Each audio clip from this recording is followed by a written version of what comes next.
B Plus Wrestling Podcast. The moves. Might not be an A, but you are a B plus. Check it out! Here we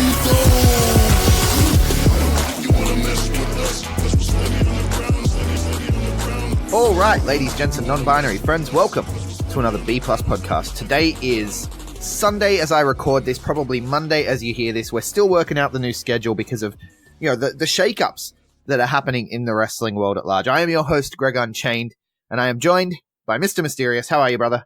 I'm feeling refreshed. I've had the mythical beast eaters a 10-hour sleep, so I feel fantastic, ready to go. Wow, that's elusive. Very elusive. Yeah, I have not had that, but I have watched AEW Dynamite 4 times. I've watched it twice, so I think that's Watched it 4 times, so I'm ready to discuss that, man. We got a lot to talk about today because we're getting into the new era of this crazy world, and we're actually going to be joined for the entire podcast this time by our New Japan correspondent and resident quizmaster of collusion, Ben Tokyo. How you doing, brother? The TCW correspondent as well, since I've got some TCW. TCW correspondent. Exactly. You went to TCW last night. How was that? It was actually really, really, really good. And anybody that knows me and my relationship with going to Tasmanian Championship Wrestling, what have you done with Ben? Who is this imposter? Yeah, you've been kind of up and down on them, right? Like you haven't been the biggest fan, but you've stated they've been getting better. Yeah. So it's no surprise that you finally had a show that you enjoyed top to bottom. That's good. Earlier this They're getting better. year, they had their anniversary show, Annihilation, which I thought it was a very poor effort. Just the wrestling, the people they brought in, the matches just didn't click. It was pretty bad. But this show, there was only one match that was a bit lackluster, but the others were good to great. So, like Liam Lacey and Damian Slater put on the best match I've ever seen in Tasmania. Like, it was amazing. It was fucking awesome. Not surprised at all. Yeah, Damian Slater's an absolute legend. How did my boy Duke Marshall go? Because I saw he posted a photo of some new gear that he was wearing, and he looked fucking mint, dude. Like I was like, it's coming together because he's been really hitting the gym, and so he's getting his body in shape, and then this new gear really accentuates that. And I was like, you look like a fucking star right now. So there's a few new people. Well, I think most matches had like an interstater, and I feel like they bring a lot of Adelaide people in that I've never heard of. So yeah. He wrestles in Adelaide, does he? This one, Duke Marshall. Yeah, Duke Marshall. Yeah, he's ACW guy. Yeah. So he was in the Raging Bull, I believe. Yeah. No, Raging Bull is Sam Osborne or something. Bull is he? No, I think it was, he's a bull. Yeah. I know that. I know he's the bull. But, yeah. So he had a comedy match where he went for the big power bomb at the end to Mercury. Mercury's like a luchador dude. But had some good funny moments in the match, and he countered that into like an X Factor and got the surprise win. Crowd was way into it. Like, and speaking of the crowd, like normally you don't get any chance at TCW. You might just get like Lacey sucks. He's the big heel, and then there might be some clapping spots to get the hot tag type of thing. People can go back in the archives and listen to my interview that I did with Liam Lacey ahead of this big TCW show. The crowd, like, if nothing else, then I was gonna say, if nothing else, you always support your local product, like despite what you think about the shows. So, which is always great to hear. And the crowd was way into everything. There was lots of chat, like. Was a lot of children in the audience, but they weren't running around being annoying as they normally are. And there wasn't swearing chants. There was not like fuck them up and all, and someone's gonna kill you, all that sort of stuff. But the crowd. I have such a weird relationship with kids at wrestling shows, man. Like when they're screaming or running around, so it bums me out. It takes me out of it. So I'm glad to hear they're starting to get the idea. And we have in-house like the live commentary. And normally you just can't understand. It's just noise, and it's not really clear. So I don't know if they got new audio equipment or what, but that it's like it was fine. You could hear it, understand everything fine. Everything, like the production on a whole was really, really good. And I've got no problems with recommending people to go to TCW. Just please don't let me down on the next show. So another 2-month turnaround. Keep up the quality. Well, the quality's been improving though, right? It has been up and down. The most recent one was not great. The one before it was pretty good. The one before that was the bad one. So hopefully they keep going. Like they're bringing in, like we had Richie Taylor last time. So the frequency in shows is picking up. Like Mysterious said, like Mysterious said, the important thing is you keep going out and supporting your local product. And that means that they have that little bit more money so that they can bring in more talent, so that talent can work with their guys, so that their guys can get better. That's why we talk about it on the Aussie Rap Show. It's really all about going out and supporting your local product, even if it's not necessarily like your particular tastes. Like there are certain promotions here in Adelaide that aren't necessarily my tastes in wrestling, but you go out, you support it anyway because we want the thing to grow. We want everyone to get better, right? So it's great that you're going to the shows and having. And a by look at the end those of the for us. show, by the time the show got kicked off, it was probably the most audience I've ever seen at TCW. But I sent you a photo early, and That's like, geez, rough crowd. So hold on, let me go stand back a bit further. But then, like, once the show was going, there was hardly even a spare spot in the stands. So that's good to hear. It's growing. I even bought that's ringside ticket, so instead of sitting up in the stands. See, that's going to affect your enjoyment too. Being ringside is a different experience. So let's dive into the wider world of professional wrestling, the entire wrestling landscape we're going to cover here on this wonderful flagship. I'm calling it War Room, the War Room flagship, because we're going to analyze what's happening. Yeah, we're going to analyze what's happening with the Wednesday night wars. Obviously, it's not the only war that's happening. We'll touch on that later. I believe you called it Tuesday Night Turmoil that's also taking place. Mysterious? Yeah, it's slowly starting to form. It will be happening in the next few weeks, yeah. Like the alliteration. So before we get into it, though, I'm just a fair warning, guys. I'm going to rant quite a few times, I imagine, here. May upset some people, but I'm going to rant a lot. But before we get into the actual wars and what's happening and what happened and who did what where and all that stuff, I just want to ask you guys a question, and I'll start with you, Mysterious. Why do you watch wrestling? Oh, we're getting deep. Honestly, just I love the story behind it. I love seeing the athleticism. I love just the creativity that you can do in between a wrestling ring. It's unlike anything you've ever seen, and just to capture that magic, that's what you cling to as you keep watching. All right, Ben, what about you? Why do you watch wrestling? I want to get like hooked into some big dramatic moment that gets like an actual response out of me, like Golden Lovers reuniting, like Kenny Omega finally beating Okada for the IWGP Heavyweight title. Those kind of moments. That's the big sportsman moments, but you've also got some drama with characters. Mm-hmm. So a sports moment that's sort of been built up over time of you following this person struggling and fighting and then achieving their goals, that kind of thing. Storytelling that pays off. Long-term storytelling. That rewards right. the audience for investing in a product. So I agree with you guys on both of those. And I think the big thing here that I want to say is I watch wrestling because I like wrestling. Mm-hmm. Pretty simple, right? Yeah. I watch wrestling because I like wrestling. Now, wrestling to me is very similar to what you guys said. It's long-term storytelling. It's very similar to comic books. I read comic books because I watch these characters grow and change. And yes, I see them have different takes from different writers and all that sort of stuff. And sometimes, you'll get like a something you really like Dan Slott's Spider-Man, and you'll be like, that's kind of my Spider-Man. And the other Spider-Man, I'm not a huge fan of, but Dan Slott, his run where he had Spider-Man for like 5 years, and just the way Spider-Man grew from a college kid into this young adult and struggling to pay rent and all this sort of stuff and losing friends and the stuff that he goes through that you relate to and all of these struggles and watching him grow over time and change and adapt. And wrestling is the same to me. Mm-hmm. Right? Long form storytelling, watching Daniel Bryan from the indies through to WWE to that big moment at WrestleMania 30, right? Like it's long form storytelling, episodic, if you will, storytelling. But at the core, I watch wrestling because I like wrestling and I like wrestlers. You guys agree? Absolutely. Yeah, it's the basics. It's what you want. So instead of starting with the Wednesday Night War, let's start with the thing that's most recent on my mind. SmackDown on Fox. Yes. I felt like as a wrestling fan, as a person who likes wrestling and likes professional wrestlers, I felt like SmackDown on Fox shit on me. How do you guys feel about it? Do you get where I'm coming from? Why I might say that? Well, their aspect of sports entertainment, trying to package it like a real sports-centric show when WWE's kind of evolved into an entirely different beast.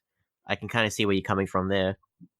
Well, no, it's not that. Like, I enjoyed the presentation. I thought the presentation was great. Okay. I like the new commentary team. I love the new set. The new set was fantastic. The new theme song I'm not a huge fan of, but it definitely felt like something that would be on a more sports channel, you know, like, oh, let's all get pumped up and grab a beer and go out to the sports ball game, right? That's what it felt like. It was like I compare it to like basketball, right? Because that's my reference. But no, I'm not a sports guy necessarily. I'm a storytelling guy. I'm a comic book guy. I'm a Game of Thrones guy. I'm a Walking Dead guy. I'm a fandom guy, right? Mm-hmm. And I just don't think WWE respects me, right? Because I'm a wrestling fan. I have a fandom of, say, Kofi Kingston, for example, right? And so Paul Heyman cuts a promo about fake tough guys, right, on Raw, and then on SmackDown, you have Brock Lesnar just destroy Kofi Kingston, who has had a 6-month reign on top of SmackDown as the number one guy. Yeah. Now, Brock Lesnar just had a 20-minute competitive match with Seth Rollins, a man who is scared of a guy in a clown mask. Yeah. And then he just 5 seconds flat dominates Kofi Kingston, takes the championship, and why? So you can bring Cain Velasquez in, and Brock's scared of Cain Velasquez. The angle was good. Don't get me wrong. It's a good angle. But by running the angle after squashing the WWE champion and taking that title and involving the title in that angle, it makes me very curious as to, like, can this even go anywhere with a long-term payoff? I don't think it can. And beyond that, like, what the fuck are you doing? You made everyone who has competed on SmackDown in the last 6 months in that title picture and underneath it, because people underneath obviously aren't good enough to be in the title picture, so the people in the title picture are better than those people, and if the people in the title picture are that fucking shit, it makes everyone look like shit, and it insults me as a wrestling fan. It says, hey, all these guys that you're watching, they're fake tough guys. The only thing that really matters is MMA. This is why I haven't watched WWE for years. So... Told you so. I wasn't a fan of the fact that Kofi, like, he was just shrugging off the fact that his promos leading up to it, he was shrugging off the threat of Brock Lesnar. He wasn't even concerned about it.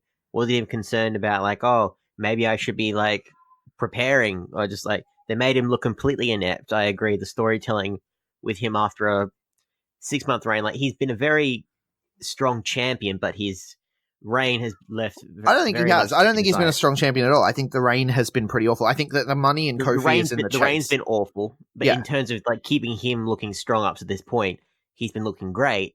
And then all of a sudden, 15 seconds, that's all it takes, like less than, and he's done. It was 5 seconds, man. It was literally 5 seconds. 5. Yeah. Oh god. But it's one of those things where, like, Kofi is one of those guys where the money is in the chase, right? What you want from Kofi is the Kofi Mania thing. He wins the title at WrestleMania. He should have lost it back a month later. Yeah. I don't think he's the guy to be. I don't think Kofi's the guy to be the champion. I think that it should have gone back to AJ, or should have gone back to Daniel Bryan, or should have gone hot-shotted to AJ Styles or someone like that, because Kofi Kingston is the underdog. He is the money is in the chase with Kofi Kingston. But by having him hold the title for 6 months. Say Fox wanted Brock to be the champion. Say that's the deal, right? When we go to SmackDown on Fox, we want Brock to have the title. Okay. I can understand Fox wanting that. I can understand WWE acquiescing to that because Fox are paying them $1 billion fucking dollars. But why would you do it in a way that makes the guy who has been your top guy for 6 months look like a joke after calling people fake tough guys? He should have gone in there, I'm not a fake tough guy, and I'm going to show you that, and had a good 5-minute competitive, at least 5 minutes competitive match where you thought maybe Kofi was going to beat Brock Lesnar. And then Cain Velasquez doesn't look as tough. I get that. But at least then not everyone else looks like a fucking pathetic loser compared to Brock Lesnar and Cain Velasquez. Interesting to note that they actually had like 5-6 minutes left. They actually kind of finished early, and that 5-6 minutes they just used for Brock Lesnar to, oh, is he going to go back in the ring? No, just repeatedly, oh, I am. No, I'm not. Yes, I am. No, I'm not. That could have been left for Kofi. Like, just make us believe that 5 minutes. Yeah. And by the way, the guy they spent the entire last segment putting over, he's not even under fucking contract. Isn't he in AAA? What's going on there? Isn't he meant to have another match still? Yeah. But the reports have come out, like he showed up on SmackDown even though he has not yet signed a contract. He's also in talks with AEW. I hope he shows up on AEW next Wednesday just to say, fuck you, because they shit all over me. I don't want him in AEW, but the way WWE used him was shitting all over me, and I feel like AEW wouldn't do that. Exactly. Because I feel like, and correct me if I feel like AEW respect wrestling fans, and they're like, hey, you guys like wrestling, we like wrestling too because we're wrestlers. They actually treat the fans with respect. They actually listen. How about that? It's the craziest thing. I really feel the ending of SmackDown has me feeling disrespected as a wrestling fan. Shame, because the rest of the show was great. It was a good show. It was a good show, but the ending had me feeling disrespected, and the beginning had me feeling like this company is fucking dumb. This company is dumb. Okay, we're going on to Fox. We're going to advertise The Rock. The Rock is coming back to SmackDown on Fox. The biggest star in the world is coming back to SmackDown on Fox. Now, I imagine that there are going to be some people out there that are like, oh, hey, The Rock's coming to SmackDown. I'm going to watch SmackDown for the first time in however many years because it's showing up on Fox, which I get on TV now, right? It's in more homes. So I get Fox. I used to like The Rock. I'm going to watch this. And then you give them The Rock in the first segment of the show? Yeah. Doesn't really give you an accurate representation of what's going on currently. I'm an ex-wrestling fan. Yep. I see that The Rock is going to be on Fox. I'm like, I'm going to check this out. I tune in. I see The Rock come out and make fun of this douchebag in a king costume. I think to myself, that guy is a douchebag. Good on you, Rock. And then I switched the channel. Because there was nothing that made me think this show is what I used to love. Start the show with Buddy Murphy versus Mustafa Ali. Right? What's happened to Buddy? Mate, we haven't seen God him in ages. knows. Jeez. Start the show with that. Start the show with Cedric Alexander and fucking Drew Gulak. Oh, no, Drew Gulak's on 205, right? But start the show with one of those guys. A good, hotly contested athletic match. Then go into the King Corbin segment with Becky Lynch and The Rock. The argument is, The Rock and Becky Lynch laying the verbal smackdown on King Corbin, that gave Becky the rub. I don't think it did. I thought it felt forced. Like, The Rock is more magical when he's not scripted, and this felt very clearly scripted because it was like, now it's Becky's turn to say her line. Now it's The Rock's turn. It didn't feel as authentic as The Rock normally feels. You can tell that they were probably worried that he would call CM Punk after that offer from this week. No, we're going to script him. We're going to script him because we don't want him to call CM Punk. Because The Rock's still in the whole STD, right? The whole super tough dude. You're a super tough dude. And then he lets Becky Lynch take the line of, you're an STD. I think that's going to stick with you. Whereas if it was just The Rock, and this is no offense to Becky Lynch, it's just the fact that they obviously wanted to put the rub on Becky Lynch, so they put her out there with him, and they scripted it so that it was comfortable for everyone because that's the environment she's used to, I guess. But it definitely felt scripted. Whereas if it was just The Rock out there, it wouldn't feel scripted because he'd be like, you're a super tough dude. No. STD, right? Like, and it would feel natural, if that makes sense. Yeah, I totally get that. Like, I did enjoy this segment, but you can tell it didn't live up to what you expected from The Rock coming back. And it didn't build to anything. It didn't. There's no long-term storytelling there. And let's go back to the championship. Okay, Brock Lesnar's the champion now again. We've seen this before. The idea here is you have this monster that can't be beat, and then finally someone beats him, and it puts him over. Seth Rollins finally beat him, but did it put Seth Rollins over? Not right now, no. No, because Seth Rollins and Kofi Kingston on top after Mania saw decline in ratings and decline in everything. Decline in all measurable aspects of business. WWE has gone down since WrestleMania, which, you expect to an extent, but like, Seth Rollins is not over, and now they've got him crying in a corner about a guy in a clown mask, Twice in 1 week. And I don't know, Vince's new idea to get people over long term is by, cucking them. I guess. Because on Raw, Alana and Bobby Lashley are just making out right in front of Rusev, and Rusev's just standing there with his mouth open like, Oh, that's my wife. You see the thing with Randy Orton and Baron Corbin, like ringside, like right next to them, and they're on camera frame, but people recorded them. They're just trying so hard not to piss themselves laughing. I saw the thing where Randy Orton said the N-word on Twitch. Oh, yeah. I forgot about that one. White guy, don't do it. I think he wants you to forget about it. Yeah. Apparently people who were watching the stream said that he went quiet for the rest of the stream. Like he realized, like, shit, I fucked up. I've had too many drinks. That's not good. Don't say the N-word. If Vince McMahon can say it, then I'm sure Randy He Orton. said it on national television. Yeah, international television. Yeah. I loved like when we talked about this yesterday, Ben. Just like you're going to hit the press conference the next day. Randy Orton is responsible for his own actions. That's it. That's what they. Any time drink driving. That's what they said with Jeff Hardy, right? Because he got arrested again for driving whilst impaired. Yep. Yeah. They said it about what are the twins? Oh, the Usos? The Usos, Yeah. yeah, they're responsible for their own driving. action. Yeah, it's the press release they said for Jeff Hardy as well. It's a bit funny. It's a bit funny, but I don't know, man. SmackDown, I felt like because as well they advertised Stone Cold, they advertised Undertaker. None of these people were there. No, Stone Cold was in like a pre-recorded video. A lot of the stars they said would be there. They were like in the crowd. Yeah, rather Ric than Flair and in Hogan segments. were in the crowd, right? Yeah, and Undertaker just flat out not there. It's a little insulting. But it was a good show. The ladder match was dope.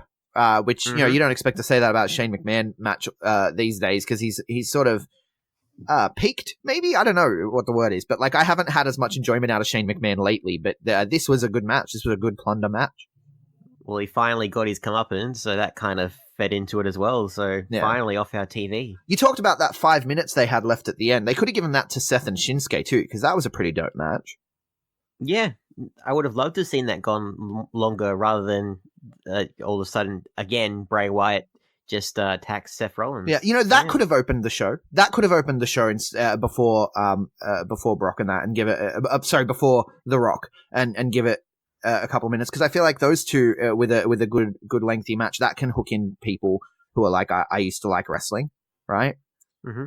And I'm not as sour on the Fiend thing as a lot of people are, but I'm not as hot on it as some other people are. Yeah, I can see Anymore? that. Like, well, they're like putting him into the Universal title picture, and now WWE are in the point where they're like, oh, everyone likes the Fiend. Now they're really like putting it in there. They haven't bashed you over the head with it just yet. Yeah. But it's getting up there. But the skits are getting a little bit hokey. Little bit. Like sometimes they're good, other times they're very much not so. So, I don't know. Overall though, the rating came in and they did 3.8 million, just under 4 million viewers overall. It's like twice as much as they usually do. Yeah, almost twice as much as they usually do, which I guess you'd consider that a win. But they did 4.2 million in the first 15 minutes. So they lost 0.6, they lost 600,000 viewers as soon as The Rock went off air. Yeah. Would they have lost that many viewers if they had a hot match to start with, then The Rock? Would people have gone, that was a hot match, I want to see if there's any other good matches? Yeah.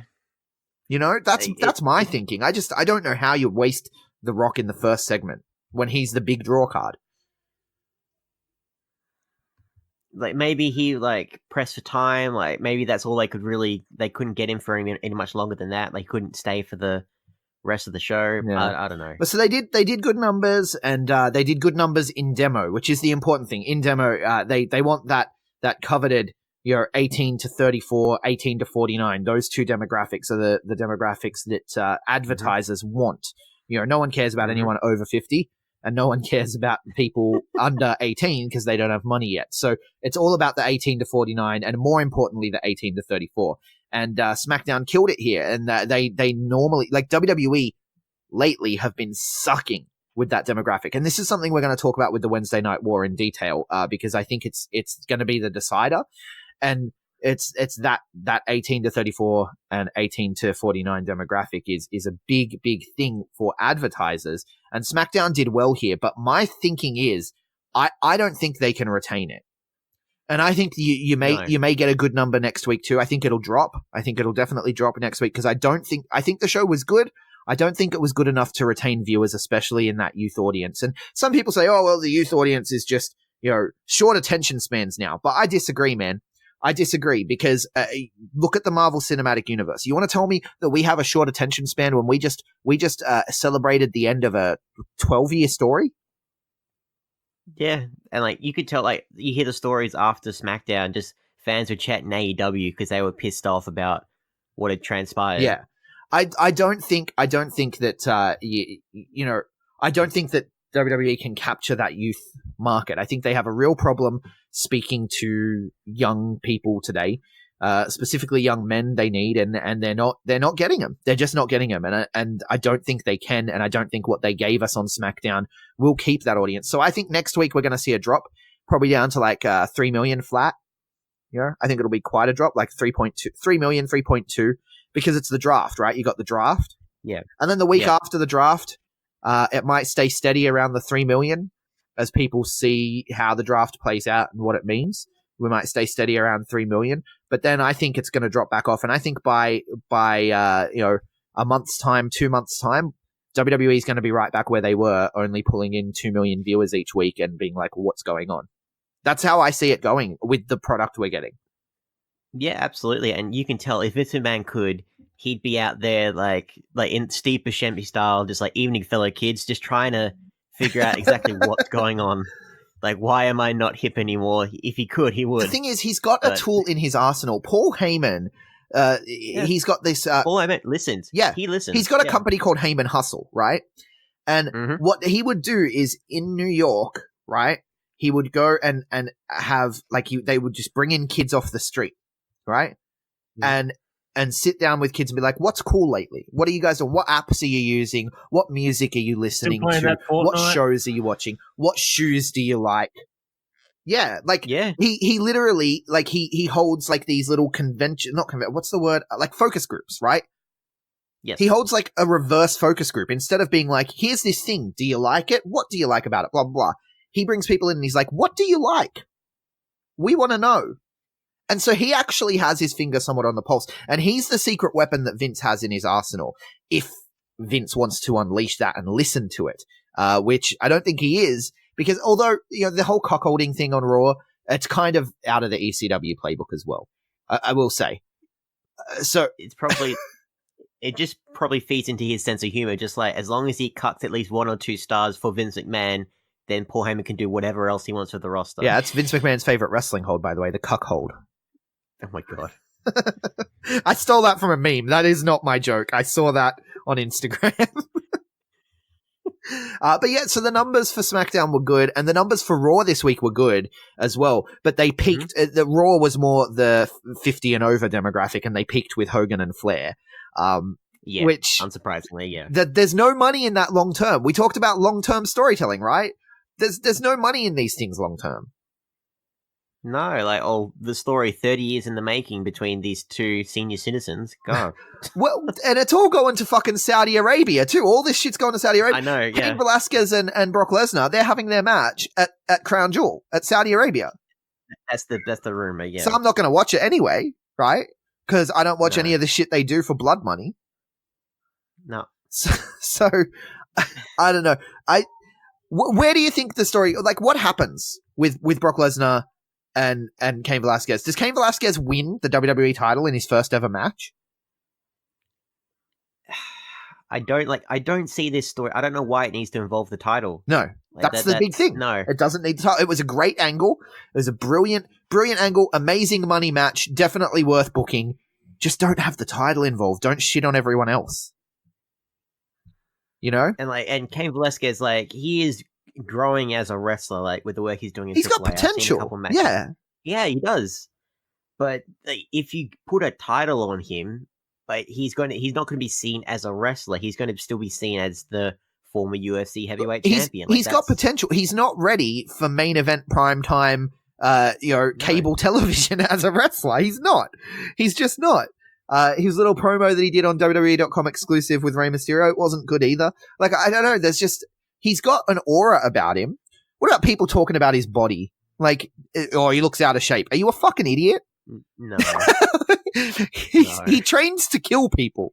I guarantee you that man is in better shape than any of us. Well, I bench pressed 128.5 kilos twice today, so I've got a head start on you guys. Yeah. Yeah, well, look, here's the thing. He would still kill you. Yeah, well, then he'll go to jail for manslaughter. I don't know. The only thing I can see redeeming this story, and it's not going to happen. I just don't believe it will happen. If it does, I will gladly eat my words.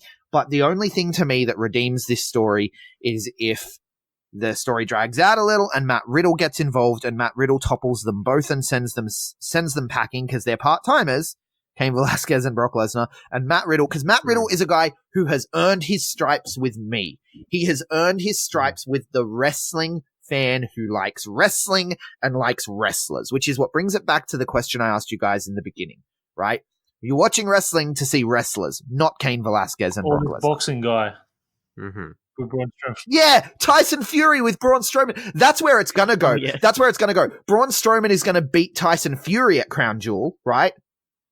While Cain Velasquez beats Brock Lesnar. And then Braun Strowman is going to beat Cain Velasquez. And that's there. We put over Braun Strowman. And it's like, no, he beat a boxing guy no one cares about and a UFC guy who's going to leave straight away. Honestly, never even heard of Tyson Fury before. Yeah. He's the Gypsy King. More British. Yeah. Is he? British boxer, yeah. Yeah, he's a boxing champion. But again, you like wrestling. Yeah, that's why I don't watch WWE.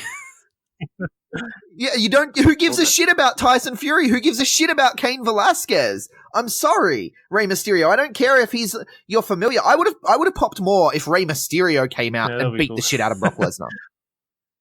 I don't care if bring it. I don't care if you need a fucking chainsaw to do it. Just do it yourself. We got Cain Velasquez for it. Makes you look like Rey Mysterio is a wrestling legend. A legend in the sport of professional wrestling. But he's not good enough? Remember last week with Nacho Libre? Clearly not. Vince McMahon hates professional wrestling. I feel like Triple H still likes professional wrestling. So I feel like there's hope in this company. There is hope in this company. And I know this is a narrative as old as time now at this point, but NXT is still good. Let's talk about the Wednesday Night Wars, yeah?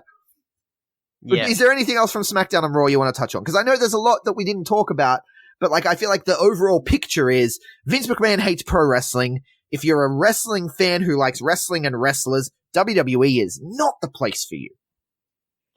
I think kind of SmackDown, kind of not. Like the promise that 205 Live would be recording just straight after it. They cancelled that cancelled as well.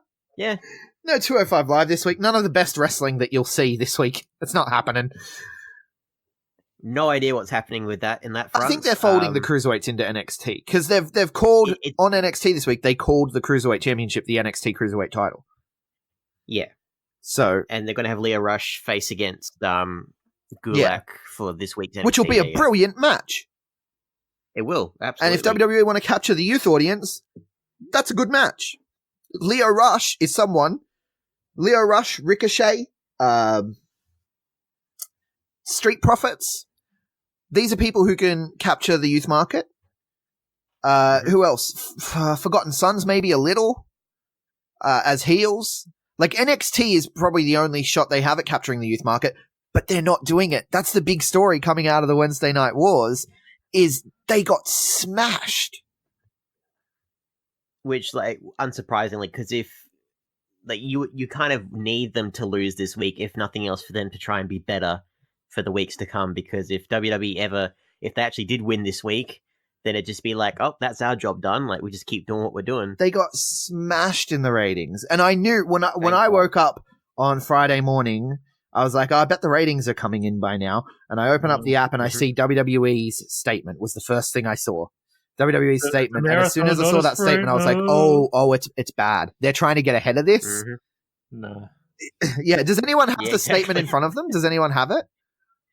No.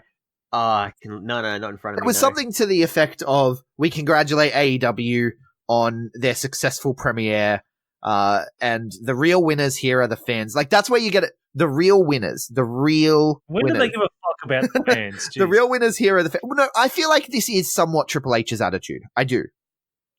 Yes. I don't feel like this is, but this is spin. This is them getting ahead of the message. And before the news broke of the ratings, and they're like, yeah, the real winners for Wednesday night from now on are the fans, because we're committed to the long haul, to making this a great show, whatever it was. And the wrestling fans are going to get good wrestling. And then they were like, it's a marathon, not a sprint, which was kind of saying, look, we have resources and we're here for the long haul. But the thing is, so are AEW from the looks of things. So, Tony Khan was on the Wade Keller podcast, and he couldn't go into the details of their TNT deal, but he said that they're on they're on a long-term deal with TNT.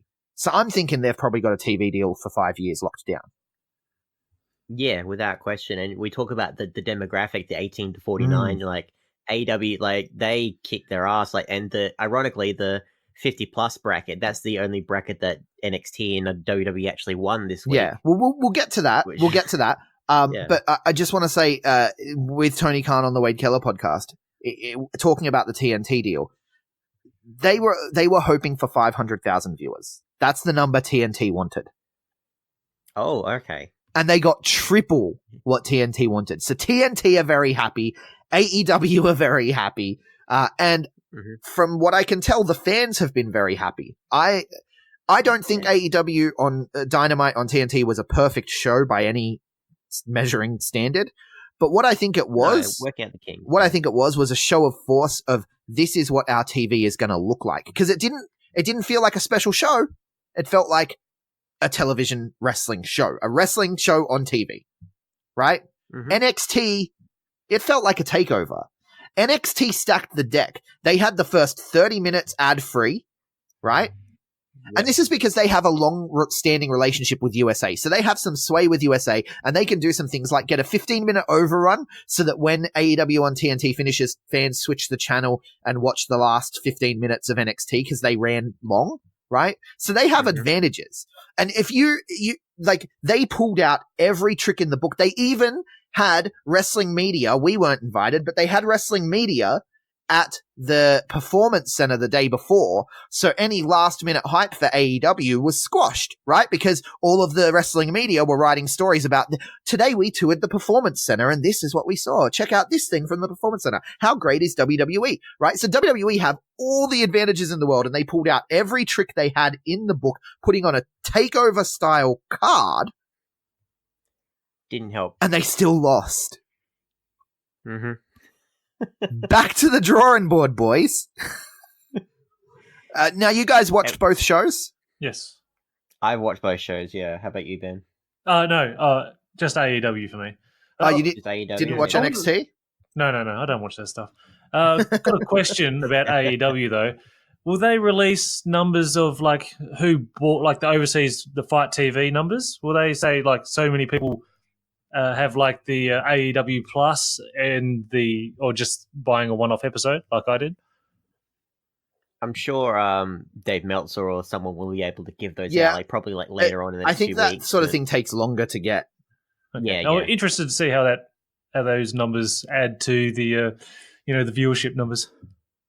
Yeah, well, I think that internationally, AEW is the clear winner because they had it live on TV in the UK, live on TV. Or no, it was not live in Canada, but everywhere where it wasn't live had the option of watching on Fight TV.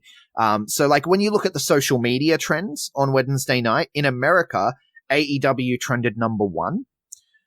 In America, NXT trended around number 8. Right? So that was the first indication that AEW were going to win the ratings, was the social media buzz. AEW was smashing it. Worldwide, AEW trended number 3. And WWE NXT didn't trend at all worldwide. In Australia, AEW was a number 1 trend. NXT was nowhere on the list. So globally, AEW won Wednesday night as well. Like it's a huge, because here's the thing. WWE was so focused on counter-programming the TNT deal, like, oh, these guys are on TNT. We need to get NXT onto USA immediately. And they focused so much on that part of things and getting onto USA ahead of time that they completely neglected the rest of the world. It's interesting that it trended number one in Yeah. Australia, seeing though the only way we had to watch it was with Fight TV. Yeah, but also it was 11 o'clock in the morning, so most people are at work. So not a lot of people are tweeting. I You had know. social media blackout, which was killing me all day. So I'd wait till like 13 hours after the fact to be able to watch the show. Oh no, not Yeah. 13 hours. Yeah, it was in the evening anyway. Yeah, In the evening, yeah. But so what did you think of the show, Ben? I really enjoyed it. Pac versus Page was the highlight. Really enjoyed that match, and then the main event and the angles that happened with Jake Hager or Jack. Jake Jake Hager, yeah. I was Jake formerly Hager, Jack Swagger. always a fan yeah. of Jack Swagger to a certain extent. Like, he never did anything to make me dislike him. But like the spot through the glass table. Did you just overview of the event, or are you going like blow by blow? No, we're just talking broad strokes here. So, I mean, for me, I thought Riho and Nyla was the match of the night. Like that match amazed me. Nyla's flip onto those chairs, dude. Ugh. Thud, crash bang. Ugly. And catching Riho midair. Also, the fact that multiple matches on the night ended without finishes. Yeah. Like, Cody beats Sammy after Sammy tries a shooting star press. Cody gets the knees up and then rolls him, right? It really gives me that feel of, again, I'm watching a wrestling show. Matches can finish out of it nowhere. A finisher guarantees a finish. Well, should, because I'm pretty sure Sammy kicked out of a few finishes. But, matches can finish out of anywhere, which is part of the excitement of live wrestling. Right? What did you think of the commentary? Because I thought JR this is the best I've heard JR in years. Him and Shivani just had a good old time catching up, and we just happened to be there. It's been improving since he's been working in AEW. Like every AEW show, I feel like JR has gotten better as he's getting more into the product, and now he's going to be there weekly for however long he's going to be there. And I don't know, hearing him and Tony Schiavone, I enjoyed it. I liked the commentary. I thought the overall presentation was great. It felt different to WWE, which is important, but it still looked incredibly major league. Like when the first shot, like they had the video package, of course, to open the show, but then they had Cody and Sammy. And they started with the chandelier thing that's been on all their shows, lifting up into the air, and Cody and Brandy coming up from under the stage and the smoke, and the crowd popped huge for Cody, like he's the most over guy in that particular arena, and it felt like I'm watching something big time. The thing I don't like about AEW, it does feel like a vanity project for Cody Rhodes, because I don't like his matches at all. I like the one good match that I've really liked is against Kota Ibushi from Wrestle Kingdom a couple years ago. But every other match, they're just putting me to sleep. Is it more like the athleticism you're not a fan of? Like, because he can have a wrestling match, guy. Like he's not botching moves and all that sort of stuff. But I can never get into it. I don't know what it is. Sometimes there's just some people that you can't. Like I can't get into a Yoshihashi match. Like I just can't. Oh god. Like or Tai Chi as well. Right, like I just can't get into Tai Chi. Like there's some people. I'm trying to think of someone who's a bit bigger. That for a long time I could not get into Shawn Michaels.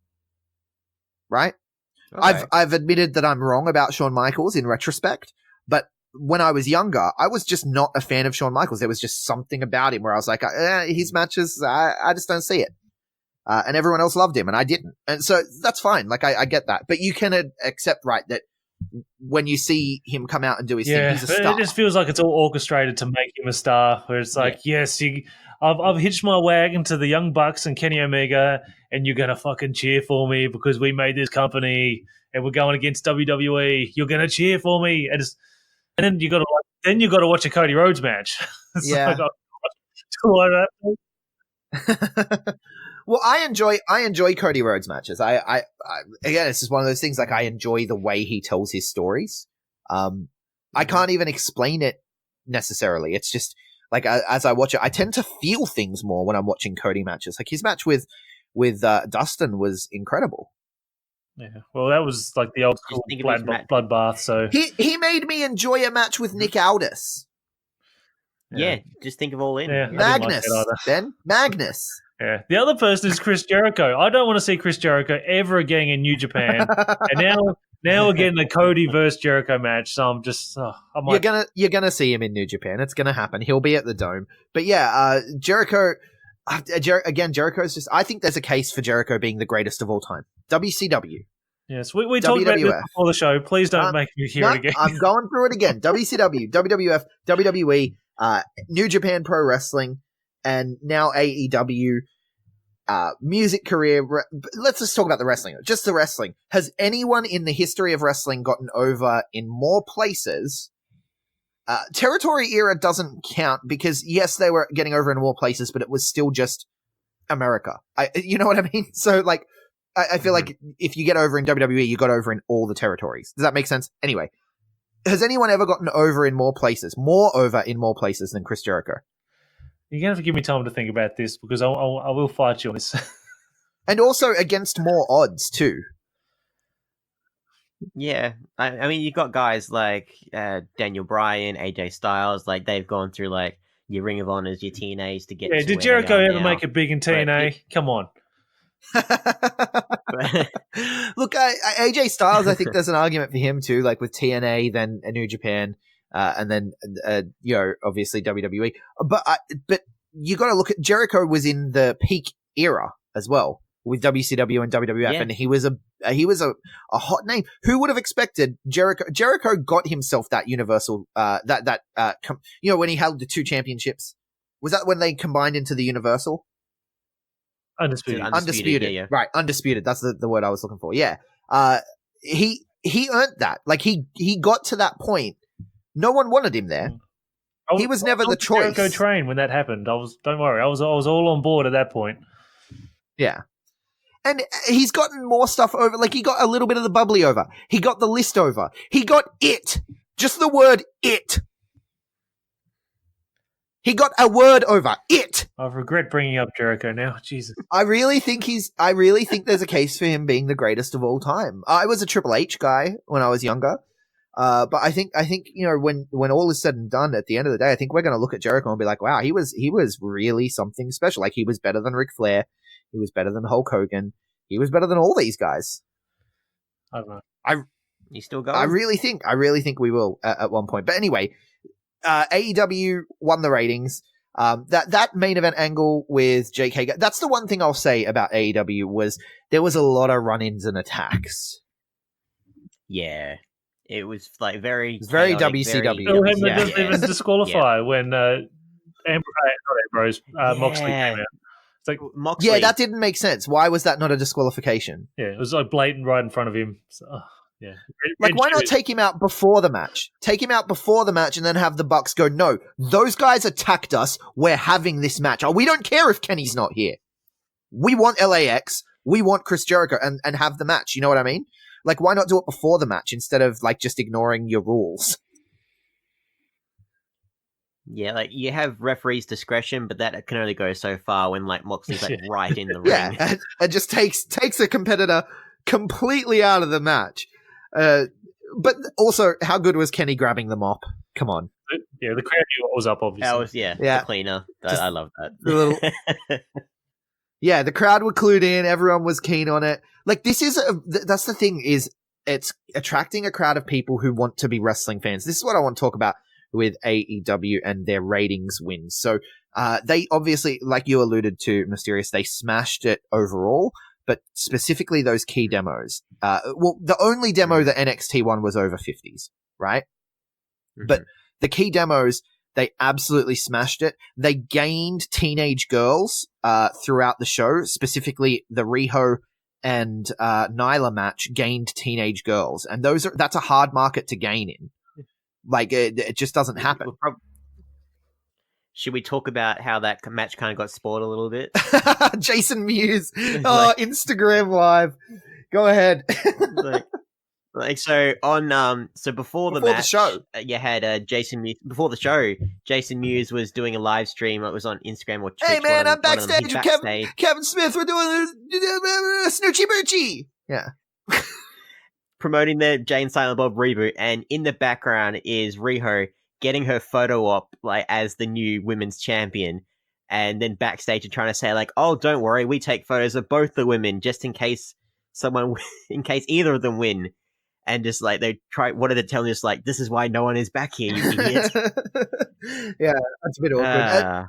I love Jason Mewes, but that's all right. Tony Khan spoiled some shit too, because I don't know. At the end of the show, it looked like Jericho has a stable, right? Because Jake Hager comes out and he attacks Cody and stuff, and then out comes Dustin, and then Sammy comes out and evens the score, and so you got Jericho directing traffic with LAX, Sammy Guevara, and Jake Hager, right? And it definitely looked like a stable, especially when you take into account the thing that happened in the first segment of the night, where Cody goes for the handshake with Sammy Guevara, and then, Sammy goes for the handshake with Cody, right? He initiated it, and then in comes Jericho from behind, and then Sammy just walks off like, it was kind of a setup, and we figure out by the end of the show they're working together, and Jericho has a new stable. But you know, it's a bit of a question, like, is it a stable? And then in the post-media scrum, Tony Khan's just like, yeah, how about, Jericho and his new stable? And then someone in the media was like, oh, so it's a stable?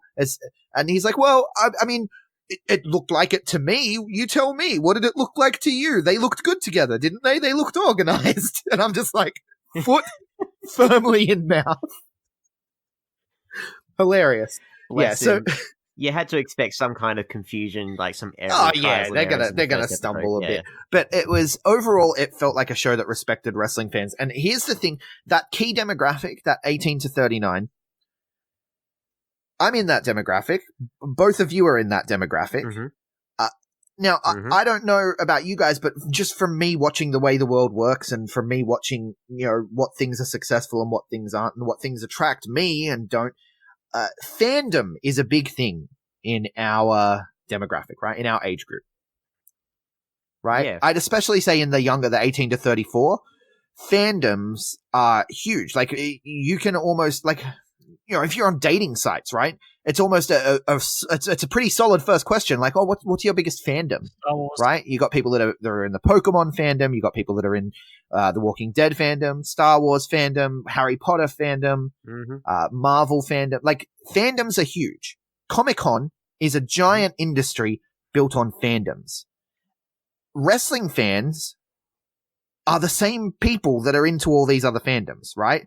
And we just want to be respected, and we have our canon, we have our lore, we have the things that we just want to be respected as fans of this thing. And AEW are doing that. They've got comics out now. Like, it's the crossover appeal. And they're at Comic-Con. Did you see the angle with Jericho and Cody? Yeah, I did. I love the MJF wearing Jericho's face paint. That's a returning joke. Like, because at the Starcasts, he got banned from Starcast, right? Because remember at the first Starcast, I was telling you guys after All In, like there were stories from fans of him going up to them, being like, "Hey, idiot, what's your name? Yeah, cool, you're buying my shirt," and he would take their PayPal, right? He would take their phone, PayPal himself money, and then throw his shirt at them. Like, what a fucking heel this guy is. And so he got banned from Starcast. And then he would dress up. He would cosplay. And go into the panels and ask questions in cosplay.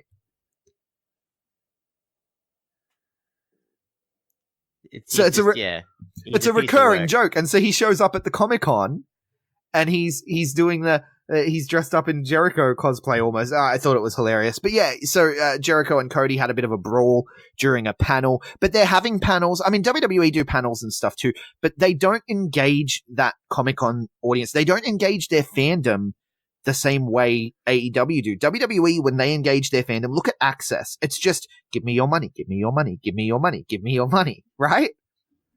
It's all a money grab with WWE. It doesn't feel like genuine, between the fans and wrestlers connections. You can tell, like, WWE is a corporation and AEW is just like it. You have the whole Moxley, like, for the boys, by the boys. Well, it's not just that though. Like, it feels like that. AEW, like, Kenny Omega is a nerd. The Young Bucks are in specific fandoms. Cody is a nerd. Cody is in specific fandoms, right? And he's been a part of it with the Arrowverse and stuff, and felt that how you build those connections with the fans, right? Yeah. Like it's a very real and important thing with that youth demographic for them to feel like the people who are doing the thing that they want. I enjoy watching this thing. I want to know that the people who are doing this thing also enjoy that thing, right? Mm-hmm. I 100%. don't connect to Jon Snow if the guy playing Jon Snow doesn't connect to Jon Snow, if he doesn't believe in it as much as the fans do. It's such a tricky thing, but all I can, and I can't necessarily put right into words exactly how they're doing it, but it feels like we're being respected more, and it feels like they understand how to capture that, and that's their target market, because the WWE fans are dying 50 plus, right? And the AEW fans, they're getting fans that are 17 and younger to tune in. And those are the fans that are going to carry them. You want to talk about a marathon, not a sprint? You're going to need some young'uns. You know? Who's more likely to win a marathon at this point? Jungle Boy or AJ Styles? AJ Styles is almost 50. Yeah. I'm just saying. You need young fans. You need young talent. AEW are really, they're going to smash it in that youth market. And that's what's going to drive a boom in professional wrestling. And WWE may get lucky. WWE may get a flow on from it. I was thinking, shit, is he really nearly 50? Well, I was exaggerating for the sake of my point. Like, he's got 20 years on him. He's got 20 years on him. So, yeah. I was exaggerating for the sake of my point. But you get what I'm saying. And I know AEW, before anyone jumps on me, and gets out. Don't at me, okay? I know Jericho's old, right? We're gonna get skits on NXT of Jericho and billionaire Khan. Yep. Remember the billionaire Ted promos? Blood and guts. We'll throw all that in. Yep. I don't know, man. NXT was a really good show, though. That's the thing. NXT, in terms of bell to bell, NXT was better. And you had, like, to start the night, you had Finn Balor. To end the night, yes, the Ciampa's back at Finn Balor. As of now, Finn Balor is NXT. That's another way they stacked the deck. They're already bringing main roster stars onto the show before they got their ass kicked. How long till Roman Reigns shows up? Seriously. Serious question. Now that they got their ass kicked, I'm just saying. Yeah. It's going to be more important to see how things go in the following weeks. But NXT, bell to bell, much better show. But in terms of storytelling, I felt like AEW set way more things up. You had the SCU and SCU and Lucha Brothers thing. You had Private Party and Angelico and Jack Evans. Oh, wait, while we're on AEW, what did you guys think of Kevin Smith and Jason Mewes in the crowd? I like the nothing from me. Like, going up I know who they are. Chat. I haven't watched those movies. The segment was a little bit corny, I didn't dislike it. You expect that from Jay and Silent Bob, so I enjoyed it. I'm a huge fan. I'm a huge Kevin Smith fan. Kevin Smith got me into podcasts, with his Smodcast series. But I'm a huge Kevin Smith fan. I like Jay and Silent Bob, obviously. I'm excited for the movie. But what I liked most about it wasn't a hokey backstage comedy skit. They did that on Twitter with Joey Janela, where he went up to them and they were in character as Jay and Silent Bob. And he's like, hey, you guys, hang out outside the Quick Stop. And he's like, hey, aren't you Joey from Asbury Park? Didn't you bang his sister? Like, it was, and they were in character and it was great. Snoochie Boochies. But it was when they were actually on the show, it wasn't a hokey comedy bit. It was an interview, right? They're like, you got a movie coming out. Yeah, you got a movie coming out. And then Kevin Smith, the fucking master that he is, he was like, yeah, I do. I don't want to talk about that, though. Yeah, the movie, it's coming out October 17th. But did you see Cody and Sammy? How good was that? He put over the product. My boy put over the product. Like, he's a fucking pro. He was there to be like, nah, man, I'm here to help you guys. How fucking good was what we just saw? It was incredible, and like they chose them to unveil their tag team titles online. They even use celebrities, right? Yeah. I can't wait for Joe Manganiello versus MJF. I can't wait for it. Oh my god! Can you imagine? When Stephen Amell was coming in to work with Stardust, I was like, "This is going to be shite." It wasn't. I actually was pleasantly surprised by it. But like when a celebrity is coming into WWE, I tend to be like, But at this point, just from the brief things they've done already, I'm like, I kind of trust you guys to do this. I'm just waiting for Stephen Amell to come back. Yeah, because he did All In, like, didn't he? With yeah, with heels like coming out and just, yeah. And you got Kia Stevens with Glow. Like maybe we'll get a Glow match against some of the Joshi girls. Like I'm actually thinking like AEW can do mainstream crossover things in a way that's not cringy and gross. Shock and horror, yeah. Because it can be done. It can be. You just have to be respectful to the thing that you are. It feels like Vince McMahon is ashamed of what he is. He is. He hates pro wrestling. Yeah. Why do you think he's doing the XFL? Yeah, well, hope He wants before he dies. He wants to be known as something other than a pro wrestling promoter. let's talk about the good WWE. Let's talk about NXT because, like I said, Bell to Bell, it was a better show. You had Finn Balor return. Opened the show with Matt Riddle and Adam Cole. I thought Matt Riddle was going to win. I was wrong. I hope that means he's going to main roster to redeem the UFC story, but he won't. Crown Jewel, non-canon, I don't know. Who knows? Anyway, that match was incredible, though. It was a phenomenal match. In terms of, like, I personally enjoyed, like, Sammy and Cody more. It captured my attention more, and it felt like the atmosphere felt bigger on AEW than it did on NXT. And that's partly because NXT's in a smaller room. But, yeah, it was the match was incredible. Yeah, but it's like you mentioned, it felt like a takeover, which is not a bad thing. But also, some of it was like just like Johnny Wrestling versus Shane Thorne. Great match. Really enjoyed the match. It was probably Shane Thorne's best outing that I've seen as well, which is great. One of our boys, but there was no real story to it. Mia Yim versus who did Mia Yim work?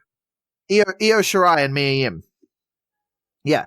Io Shirai and Mia Yim, that was a good match. Obviously, they're building Io Shirai as the next challenger to Shayna Baszler, which will be a phenomenal match. But there was no real story there other than we're just going out to have a match.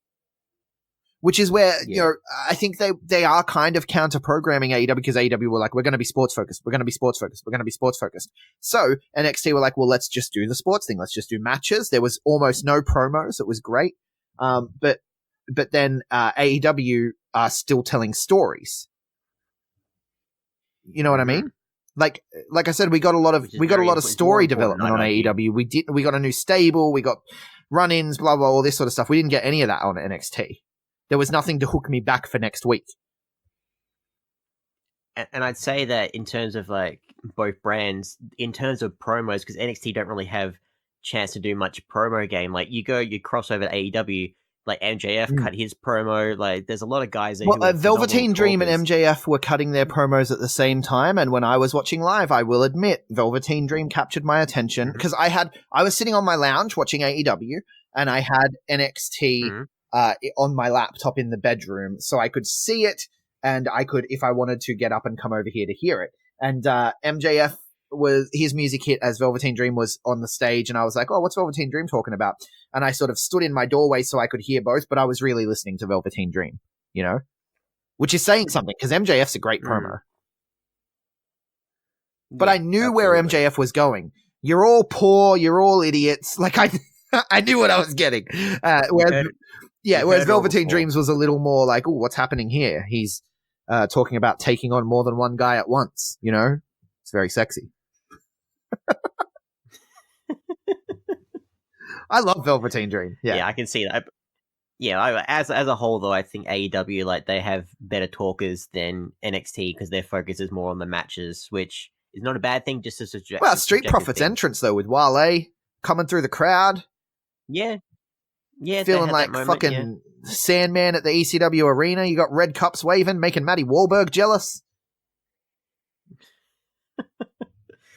And like you cross over to AEW, you have Private Party, break up the Kevin Smith, Jason Hughes thing. I thought NXT was a really good show, but like there was no they're there. There was no huge buzz. There's nothing to hook you back other than, Ciampa's back. So we want to see next week what happens between him and Adam Cole and Finn Balor and how that's going to play out. Will it be a triple threat? They're going to have a series of matches. What's going to happen? Like, there's a little bit there, but not as much as what's the story with Jericho's huge stable? How is Kenny Omega going to come back at Jon Moxley after being taken out of a match and put through a glass table?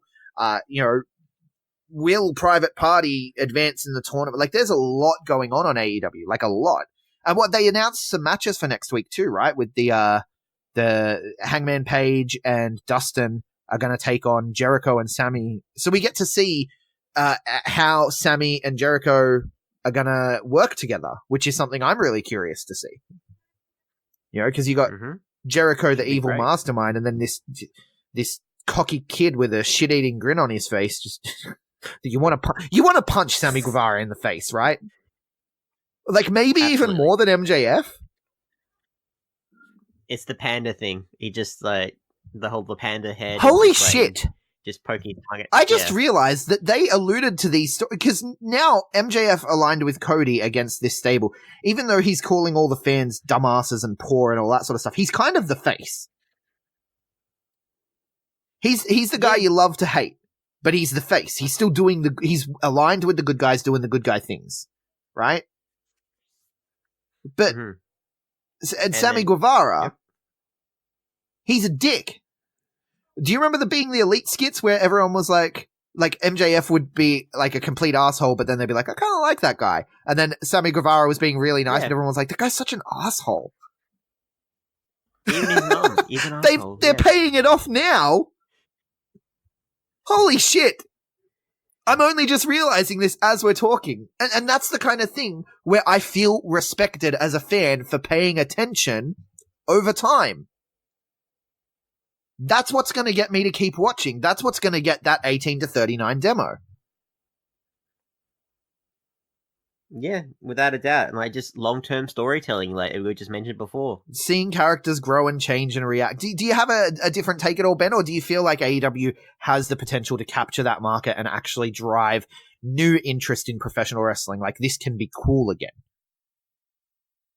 Well, just in from which demographic? Sorry, the 18 to 39, the important one. I think AEW, they've got them. Yeah, but the thing is, like, we had them week 1, and so did SmackDown. The question is, will they come back?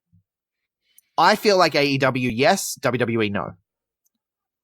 Well, with the ratings, so WWE for NXT, what the previous week, like, their drop wasn't massive, so it shows that there is maybe curious people out there to watch both products. Yeah, their drop's been steady. Yeah. So, but where did the other 1.4 million come from that did watch AEW? You could say 300,000 of them was the people that came from NXT the previous week. So there's people out there. Yeah, there's people that haven't been wrestling fans that are gonna be, and that's where I think AEW can actually grow their audience. I think that. We're expecting, obviously, week 1, it's huge hype. Oh, that was their premiere. And most people will expect a drop. I'm going to boldly predict an increase in ratings for week 2. Oh, that is the big, it's a call. I'll be happy to eat it if I'm wrong, but I think they did a good enough job building buzz off that first show. I think they did a good enough job with the first show where the people who watched it will go, yeah, I think I want to watch that next week. And I think that they're building buzz with the Comic-Con thing, right? I think that they're reaching new audiences all the time with their marketing and the things they're doing online, and they're very smart. And I think that we may actually see it grow, especially because NXT and AEW were up against the MLB wildcard game. So if you have which beat both of them in the ratings, I think it did like 1.6 million or something. So there's a 1.6 million sports fans who could potentially tune into either of these wrestling shows. So if they go up next week, even if it's by like 100,000 or something, if that happens, do you see NXT? Are they going to drop like that amount, or they hold pretty steady, or could they be up as well? Like, are you going to go crazy with these predictions? I think NXT holds steady where it is around 800,000. I think that they'll hover between 800 to 1 million. Yeah. Yeah, I see it staying there. I don't think they'll cross over. Well, to no, a they million anytime started soon. at 1 million 2 weeks ago. I think did, that but I think that some of the people watching the MLB baseball game maybe even were NXT fans, and like if it was on if they didn't do the 2 weeks prior, if they were going first time ever live on USA, maybe people would have tuned in. And the Right. only big match they've got next week on NXT, isn't it? Walter versus Kushida. Kushida, yeah. Yeah. And it's not a non-title too. So yeah, I don't know. And like they can't put on a takeover style card every week. That's the thing. What they really have to do is focus on what AEW did. AEW just put on a TV show. Yeah. Just keep putting on a solid TV show. But what I think is going to happen is I think that they'll stay steady around 800,000. I think AEW will get maybe 200,000 more. I'll be bold. I'll be real bold and say they're going to increase to 1.6 million. And Vince McMahon's going to go, "What the fuck are you doing, Paul?" And he's gonna get his fingerprints on it already. I think he's going to freak out. NXT will be expanded to 3 hours, and then they'll be able to say, "We look at all these numbers. We had this many millions of people watching over 3 hours," just so that they can twist the figures into a win for them. Well, the thing is, you can go minute by minute with these ratings, right? Like that's how I know people turned off as soon as The Rock went off air. The rating dropped on SmackDown from 4.2 million down to 3.8 for the rest of the show. I thought right? only they had quarterlies out. I didn't realize that public. Yeah, well, it's like 15 minutes, quarterlies. But WWE themselves, they actually get like the minute by minute. They get the minute by minute, yeah. So they know exactly what's impacting, and that's where I think it was Meltzer or someone that was reporting, and the like I said, Riho and Nyla on AEW gained a bunch of teenage girls who stuck around for the rest of the show. How did you feel that AEW handled their ad breaks? Yeah. Because on Fight TV, if a match wasn't going on, you just got like not the hard camera, but you got a camera up in the corner of the arena, and you just, I guess I'm just going to look around for 3 minutes or whatever, which. Well, it wasn't just looking at the crowd. Sometimes it was Justin Roberts talking to them. During some of the matches, we got some filler stuff. Like we got the Jericho, picking up the wiener thing. And there was another one, right? Which was brilliant. He threw a wiener in the ring. And Hangman Page, he was just like stalling on the outside, drawing off to the crowd. So I like, just then the other times you were just sitting there for a few minutes with just the still shot. But, if you watch on delay, you can always just skip past that, which is nice. I've heard a lot of people criticize the fact that they went to ad break right as Jericho was attacking Cody. I'm one of those people who didn't really quite like that personally. Why didn't you like that? Like, because the natural progression. So, like, that entire time, especially as well, there was no referee stop. Like, no referees came out to try and stop him. Like, maybe just from being conditioned from other programs, just there was no one who stopped him in that entire 3 or so minutes. That we didn't even see what happened. Well, no, you saw it. Like on the American feed, on Fight you saw it. On the American feed, it went picture in picture. But it's like while the ads played, they had a little in the lower third. They had the picture that was happening, but right before they threw to the ad. Right, you saw Jericho holding up the title, and JR said something along the lines of, "Oh, despicable! We're going to try to get this under control, folks, and we'll come back soon." And then they went to an ad, and to me, that feels like I'm watching live wrestling again, right? Like to me, I'm like, this is a wrestling show, and someone's doing something they're not supposed to. We need to get this under control. We'll be right back. There was one thing that it felt. One thing felt minor league to me. It's like when the Young Bucks come out, it's like, "Hey, you having a great time tonight?" It's like, "Oh, AEW," or didn't they they got the crowd to chant? I'm like, hyping the crowd up. Yeah, this is you don't want to see this kind of thing. That's the thing. Like for us watching on Fight, it's a little jarring to see those things because we're watching it as a wrestling TV show, but we're getting the live experience almost because that's for the fans. Yeah, for the TV, it's like come back from ad and the crowd's going nuts. But because that was the thing. They timed it so well. I don't know. Like, obviously, they have the headpiece for the referee, and the referee's communicating the timing and all that stuff. And they timed it so well that when they came back from the ad, they came back to the crowd chanting AEW and the Bucks just posing. Yeah. Right. So they timed it so well. Like they got them chanting AEW, then they come back from ad. Oh, the crowd are raucous and ready for this main event. Like it was very well done. but because you're watching it on Fight, it's like, this is a bit hokey, but it's not. It's for the live crowd. Sometimes, like if I wasn't paying full attention, I'm like, geez, JR's not, how come there's no commentary? And it's like, oh, no, you're in an ad. So They're on an ad break. it'd be nice if for the Fight people, they just like kept the commentary going.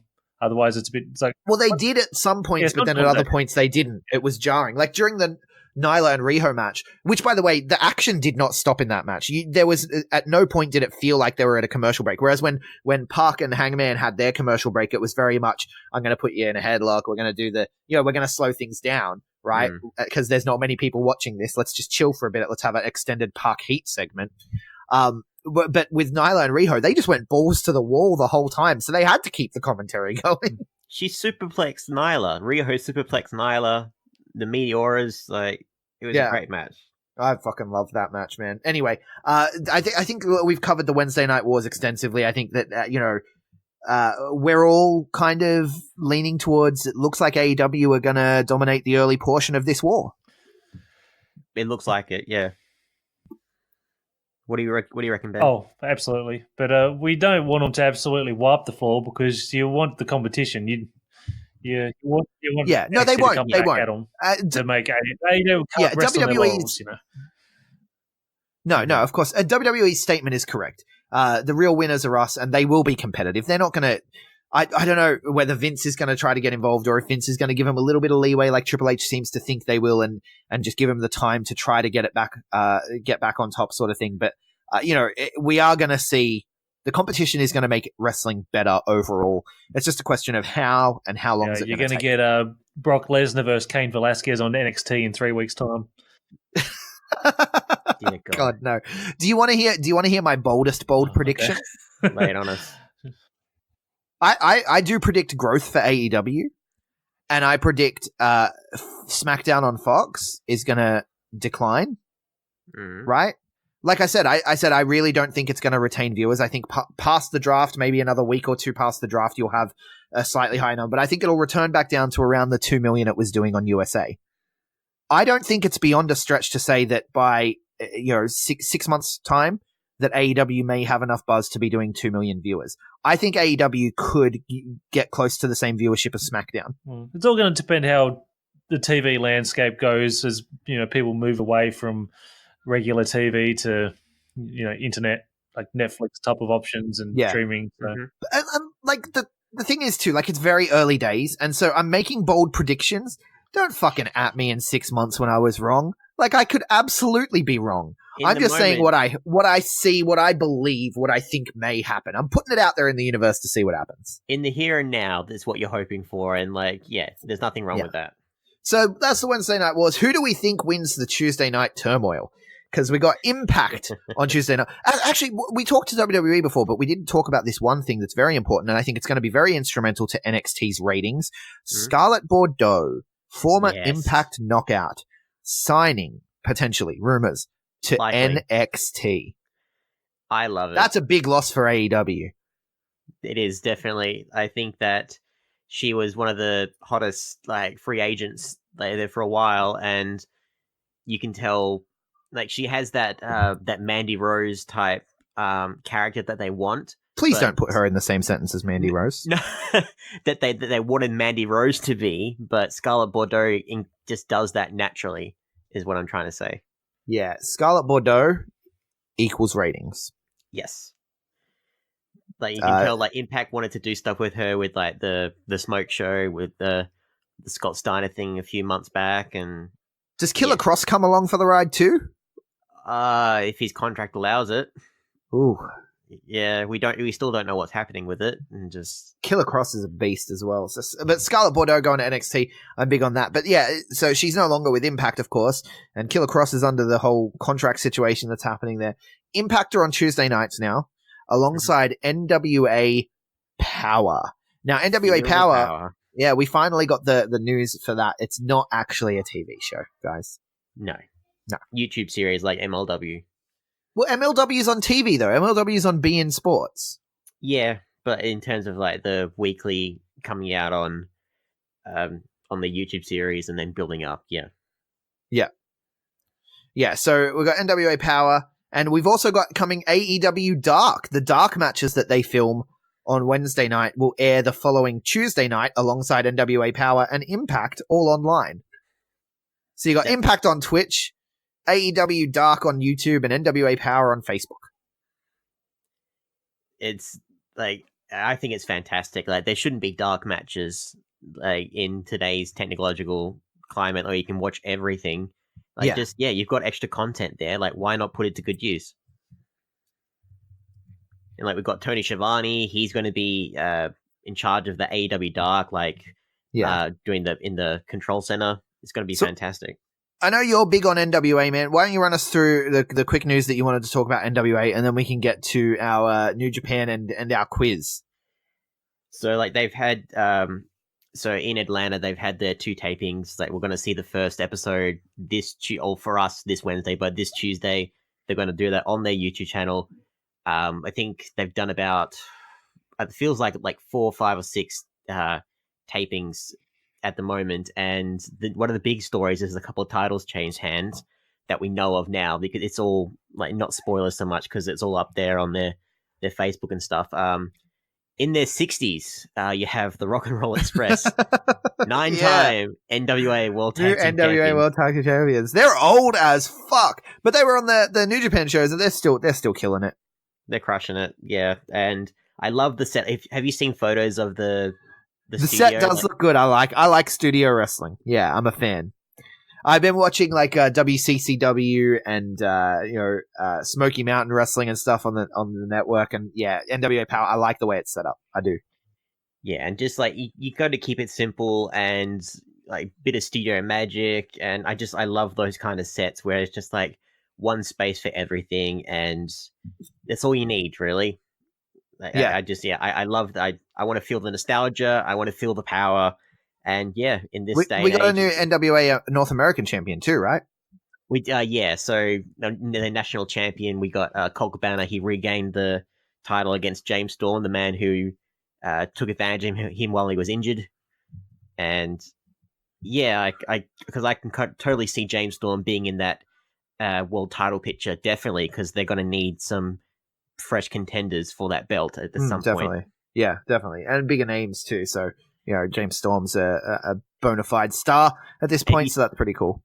If you think about it, like if they're actually like NWA going up against Impact, like you've got Nick Aldis, who's former Impact World Champion. You've got Eli Drake, who's going to be one of their next contenders. You've got James Storm, who's former like Impact royalty. Like they've got a few of their guys there, and they can utilize them very much so. I saw a thing this week that Billy Corgan is willing to work with any other wrestling promotion except Impact. He's open to working with anybody, not Impact though. Fuck those guys. Maybe they could they separated from them, but Ring of Honor, maybe they could try and get some talent there, if they're not doing much. I don't know. Yeah. So NWA Power is a thing that's happening Tuesday nights. AEW Dark as well happening Tuesday nights, and of course Impact, which you can hear all about Impact on the Impact Zone. I'm going to be recording this after this with Mr. Mysterious. Yeah. Well, let's get to New Japan. Ben, it's your time to shine, buddy. What's happening across the seas in New Japan Pro Wrestling? Well, it seems like bloody got this point, but back on the 28th, over a week ago, we had the Hammerstein show from in New York, New Japan. I don't know if the other two shows have actually gone online yet, but this one was live an hour and a half late. I don't know. Yeah, because Bully Ray was laying in the middle of the road blocking the ambulance. Yeah. So I don't know if fake news. Is it confirmed what the issue was? They were saying production problems, and then people were saying that they didn't get an ambulance because in New York you need so New York Athletic Commission, you need an ambulance to run a pro wrestling event. You need to have the what do they call them? The paramedics and stuff on standby. Yeah, so that's a New York Athletic Commission thing. They have to do that, and for whatever reason, there was another event the night before, and the ambulance did overtime, and then they were told they weren't needed for this show at the Hammerstein. An ambulance? yeah, they got told it was cancelled, so then they had to order a new one, and then they had to wait. And I don't know, it seems like a huge clusterfuck, but an accidental one. And they came out and tried to. Who was it that came out? Someone came out and apologized and said, Japanese, poor Japanese. He was in tears. It looked like it was so upsetting watching this guy apologize to the crowd. Very much a Japanese businessman type of thing. This. Yeah, right. Because it's the person who's responsible has to apologize. That's like the Japanese culture. Like, he has to own it and be like, I fucked up. So he came out and he's apologizing. But then Rocky Romero, right, was like, oh, we're gonna try to get some highlights from the Boston show on the screen. That never happened. People were very angry, but eventually the show got underway, and it was a good show. I watched this like the day after, so I just sort of like checked out the ones I was most interested in. So I watched TJP versus Red Narita. So I haven't seen TJP since the Cruiserweight Classic. So I think he's so good. He's on Impact, man. A lot more of him. I want him to sign with New Japan. I do. So that was good. And have checked out the Rock and Roll Express teaming with Tanahashi, beating a LIJ team. So good. The triple drop kick spot. The crowd was way like the crowd was hot. Like, considering being delayed for 90 minutes, maybe they were just extra drunk by this stage. Yeah, got to see Amazing Red wrestle for the first time. Extra time to drink. I want Amazing Red and TJP in New Japan. For somebody that retired early this year, he seems to be wrestling quite a lot. He wants to retire. He wants so badly to retire, but then people keep being like, oh, do you want to do New Japan, though? Do you want to do this, though? Do you want to do that, though? Yeah. You wait. Amazing Red for Coliseum. That might be next year then. Are they finished booking that, or what's... No, they're still announcing matches. There's another match to be announced tonight. All right. Yeah, Rory Gulak's coming. Are you a fan of Rory Gulak? I haven't heard of him, sorry. Oh, there you go. He's good.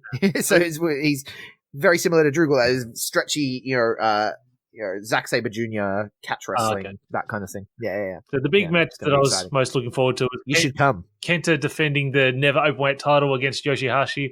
Yes, it's a singles match with Yoshihashi. Sometimes he hasn't delivered for a long time. And geez, this match went forever. Went for 25 minutes.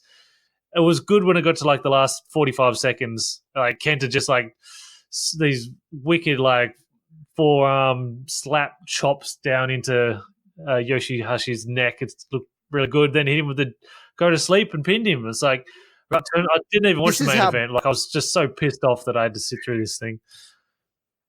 This is how bad Yoshihashi is, right?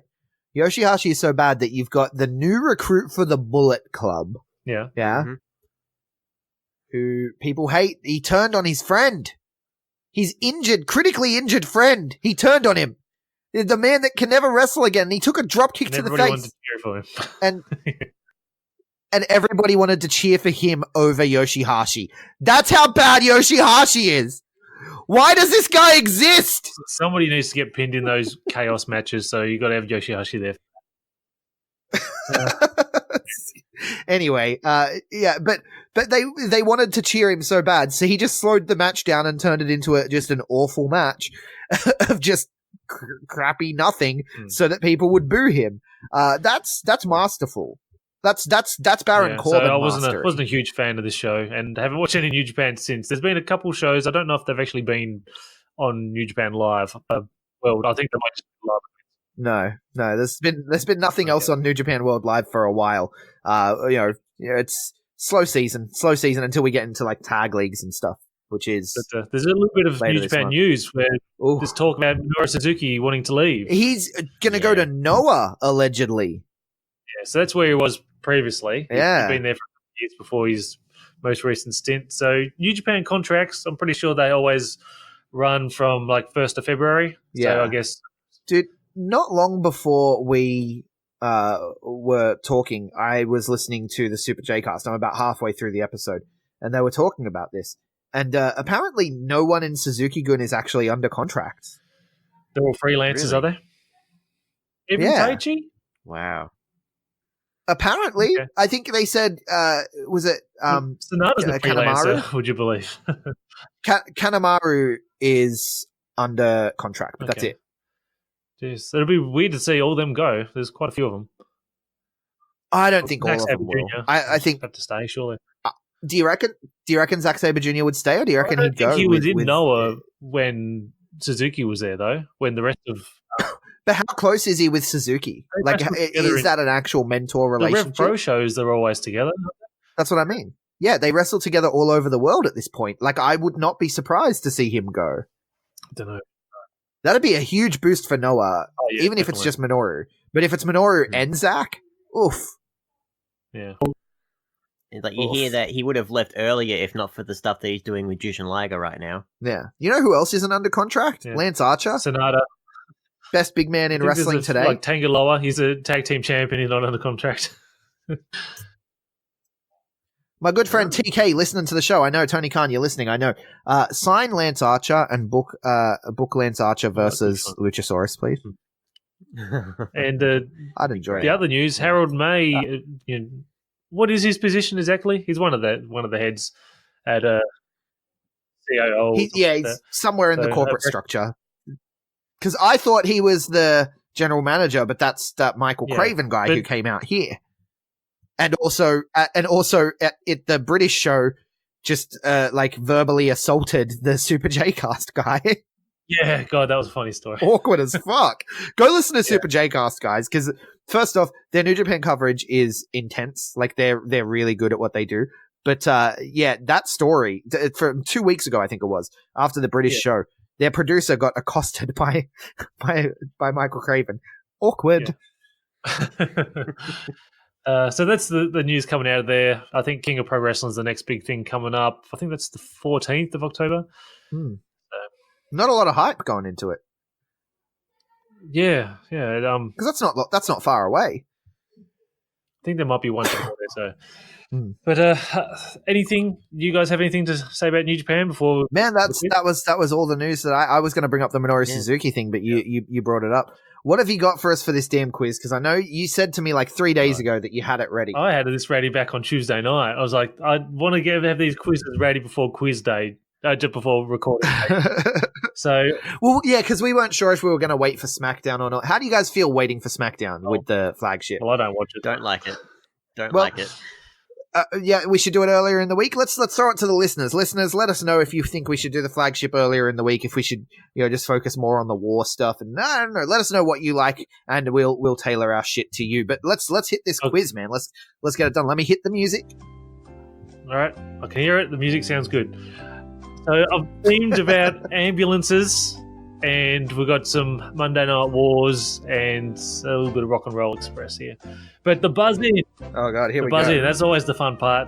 So you got to say buzz, and then you got to answer the question in the structure of a Hulk Hogan promo. Say, let me tell you something, Mean Gene, and then look. Don't just say the answer, but you got to sort of make a promo and have the answer in there. Or do your best at it. So, production issues. New Japan's been having a lot of them lately, whether it's starting late or it's Royal Quest commentary just not working, if it's the Fight TV, all sorts of stuff. But back in the 90s, we had WWF In Your House 8, Beware of Dog. What was this event most famous for in a production issue problem way?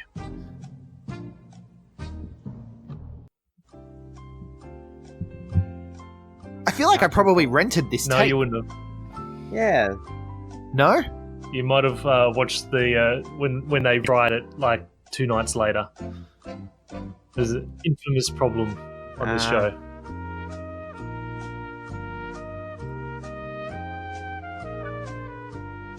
Was this still? No, this wasn't the one where they had the dogs in the cage. Hell in a Kennel. That was. Yeah, that was on like an actual pay-per-view, not an In Your House. That was like the Al Snow and Big Boss Man, wasn't it? I don't know what would Beware of Dog. I think it's Ooh!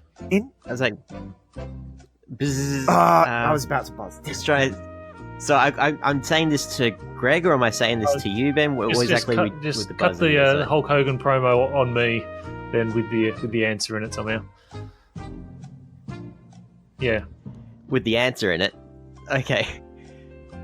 Let me tell you something, Ben. You don't know Jack, brother, because there was weather. There was weather, serious weather, brother. I gotta tell you, there was a severe thunderstorm around that time. And let me tell you something, Jack, it was intense. And what did the thunderstorm do? it cut out the power. See, I know this now. I know this now. Like, yeah, I Yeah. remember there was Literally like a dark couple of dark matches. matches. Because Stone Cold, It went out- Yeah, didn't it- literally dark matches. didn't it go out during the strap match? And Stone Cold didn't know whether to shit or wind his watch, brother. Yeah, Savio Vega and Steve Austin having a Caribbean strap match. Yeah, that's Correct. right. Good answer. Well done. All right. Yes. That was a team effort. Oh, you jumped in at the end just to try to steal. Yeah, no, but I figured it out just before No, him you didn't. as well. I was Oh like, my is that the one where the I lights went answered out? first this Is time, that Greg. the one There's where no the lights went collusion out here. in Stone Cold's match? Oh, All right.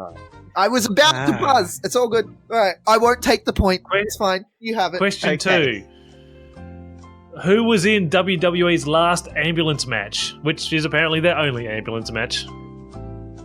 The only. Yeah, I looked Ambulance on match. a Really? cage match. Only one match came out. Okay. Oh. Bzz. Well, let me tell you something, brother. I remember this was way back before the Fiend, brother, and it was Bray Wyatt, and it was Dean Ambrose, and Dean Ambrose was doing the hokey shit. But Vince told him, brother. He said, "It's good shit. It's good shit, brother."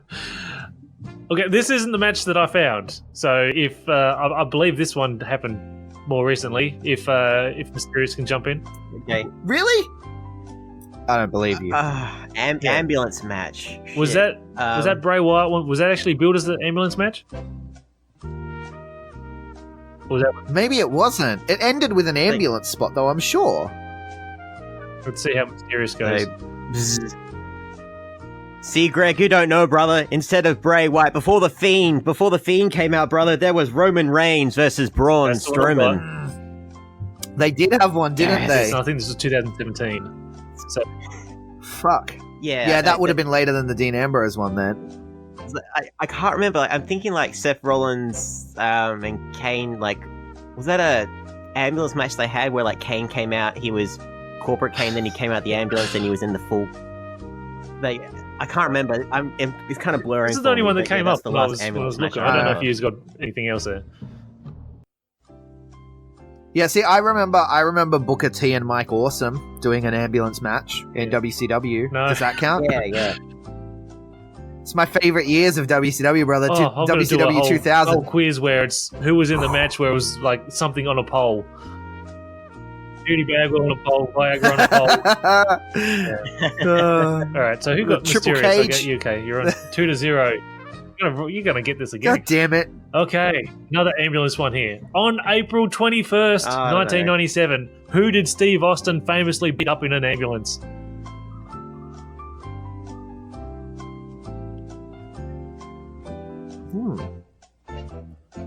Huh.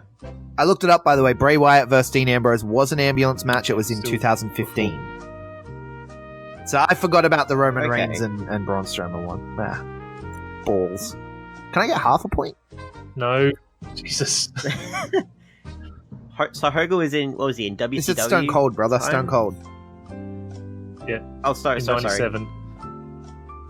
No, It was like the Stone Cold first in ambulance 97. angle that I ever Alright, remember seeing. Oh, that was bzz. Let me tell you something, Oh. brother. It was. I can't do this fucking Hulk Hogan voice. I remember Just say the N-word a lot. when Stone Cold. He attacked the excellence of execution, brother. Right there in the ambulance. Bret Hart. Yeah, that's correct. I was just hoping to get a bit more out of the promo. What? Yeah, I can't do the Hulk Hogan thing. It hurts my throat. I don't know. This might be like half a point for that. Fuck off! You won't give me half a point for any of my other shit, but you give me half a point for getting it right. Okay, you get a point. All right, you're still in it, Greg. Still in it. The Wednesday Night Wars have just begun, but not the Monday Night Wars ended on March 26th, 2001. Who was in that main event on the final Nitro? Ooh. Oh. A little bit of the bubbly. Bzz. Yes, Hogan? Brother, I'm having a bit of trouble. Was that Chinese? I know Shane McMahon closed the show with his daddy, buying Yeah. the company out from under his nose. But before that, Booker T won the title from Scott Steiner. Brother. That did happen on this show. That wasn't in the main event, though. God damn it! That wasn't the main event. No, come on. Who would be in the main event of a Nitro? No, now I remember. Oh shit.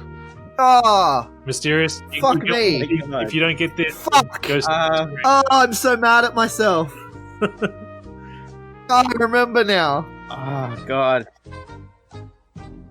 It only went like 7 minutes long as well. It was very short.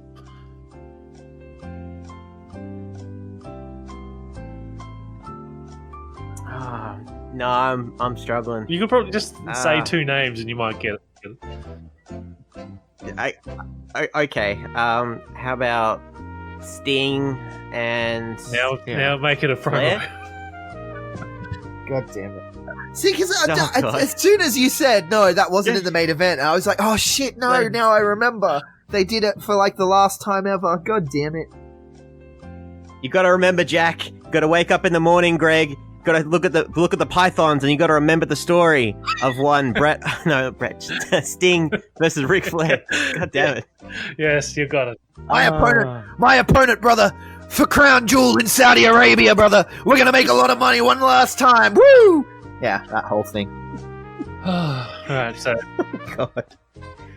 Like we wanted to repress this, Ben. That's why it's kind of hard as well. Like that. Alright, so you've already wrapped it up 3-1, but oh, God. I don't believe that you didn't Google that because I know you're not a WCW guy, Mr. Mysterious. I'm not, but I do remember. Like, I'm just thinking, like Booker T. I'm just trying to think of the big names from WCW. Like, I remember But WCW 2000 wasn't really WCW. That's why I talk about WCW 2000 so fondly, because it was such a clusterfuck. It was a beautiful, beautiful mess of a dying promotion that no one else loved, but I did. I loved the New Blood. I loved Mike Awesome. Mike Awesome. And he's that 70s porn guy. All the shit. I fucking loved it. There was a bunch of dudes dressed up like army guys. But it's just like Ben was saying, like, it only went for like 7-8 minutes. Just like, his name General Erection? Huge erection. Huge erection. Huge erection. That's right. There was huge erection and the bombshell with the tits. She had huge knockers, major guns. That's her name.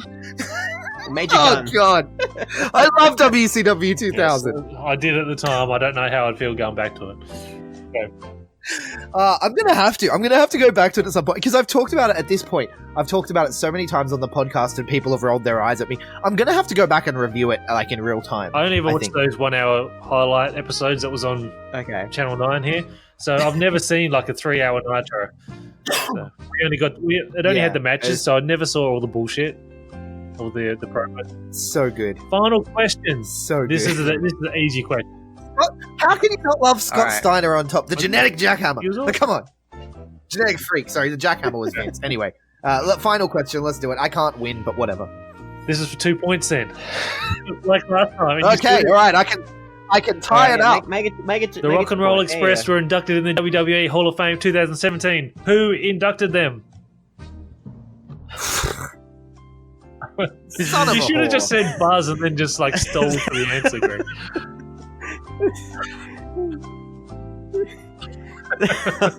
No, don't tell them that for next time. Jesus.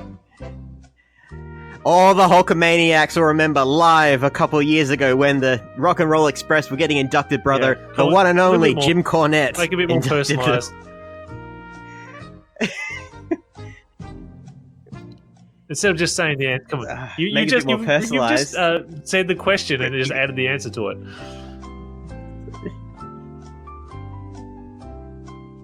You got to remember Jim Cornette. He's a big NWA mark. That's why he's going to be in NWA Power next week for the Tuesday Night Turmoil, brother. You got to picture them. The Rock and Roll Express. That's better. 60-year-old senior citizens. Hall of Fame.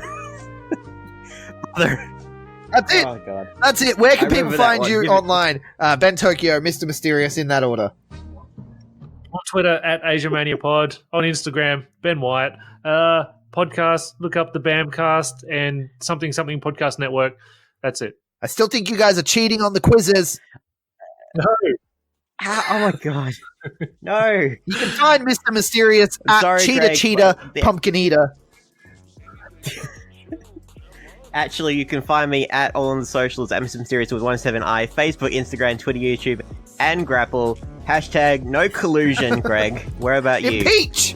I am at Greg Unchained on Twitter and also on Station Head, which people need to download. Station Head is fantastic if you're on iOS. It's coming to Android eventually, but anyway, Station Head, that's where you can hear me spin tunes and talk wrestling and talk conspiracy and all sorts of stuff. And I am at The Greg Unchained on Instagram. We collectively are the B Plus Wrestler on Twitter because wrestling wouldn't fit. The B Plus Wrestling everywhere else. Like, share, subscribe, 5-star review if you like what we do. Let us know what you like so we can tailor the show to you. You can also support us on Patreon, patreon.com/TheBeastPlus. That's about it. Thank you very much for listening. Catch it, brothers. What a show. Catch it.